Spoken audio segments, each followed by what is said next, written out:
નમસ્કાર મિત્રો, વિવેક કુકબુકમાં આપનું સ્વાગત છે. આજે આપણે બનાવીશું પૌવા બટેકા. આપણે આ ચોખાના પૌવા લીધેલા છે. હવે એને આપણે બરાબર ધોઈ લેશું.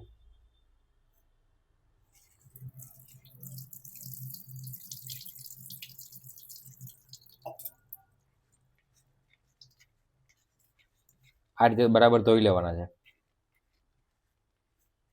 પૌવાને આપણે બરાબર ધોઈ લીધા છે. હવે આપણે એમને થોડી વાર માટે રહેવા દઈશું, એટલે બરાબર એકદમ છૂટા થઈ જાય. પૌવા બટેટા માટે આપણે ટમેટા, ડુંગળી અને આ મરચાં લીધેલા છે. આ ડુંગળી આપણે કાપી લેશું. આ ટમેટા કાપી લેશું. હવે આપણે મરચાં કાપી લેશું. પૌવા વઘારવા માટે આપણે તેલ લીધું છે, એક મોટી ચમચી જેટલું. હવે આપણું તેલ ગરમ થઈ ગયું છે, એટલે આખું જીરું એડ કરશું.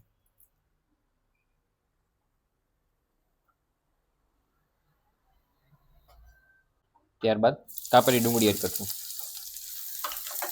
મિક્સ કરી લઈશું બરાબર.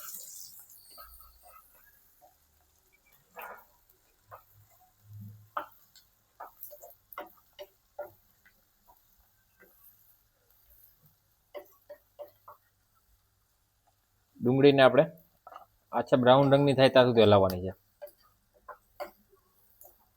ત્યારબાદ આપણે કાપેલા મરચાં એડ કરશું.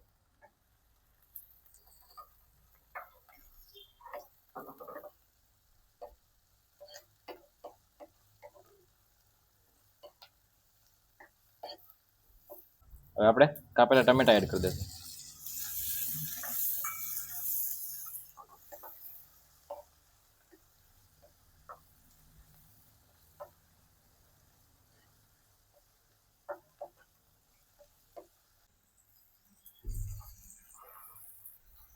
સ્વાદ પ્રમાણે મીઠું એડ કરશું. ત્યારબાદ હળદર એડ કરશું. બરાબર મિક્સ કરી લઈશું આપણે આગળ.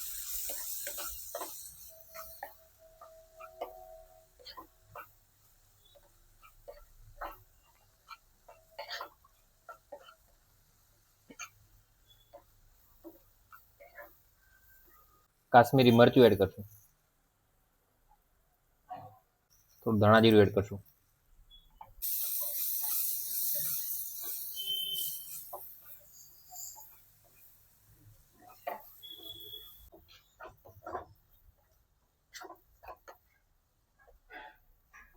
બધું બરાબર પાકી ગયું છે.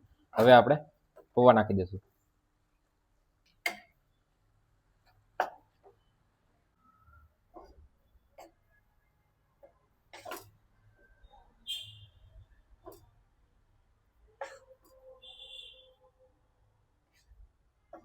હવે આપણા પૌવા થઈ ગયા છે.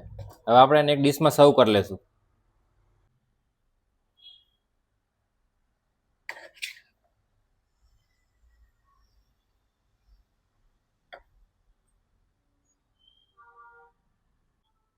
આપણા પૌવા બનીને તૈયાર થઈ ગયા છે.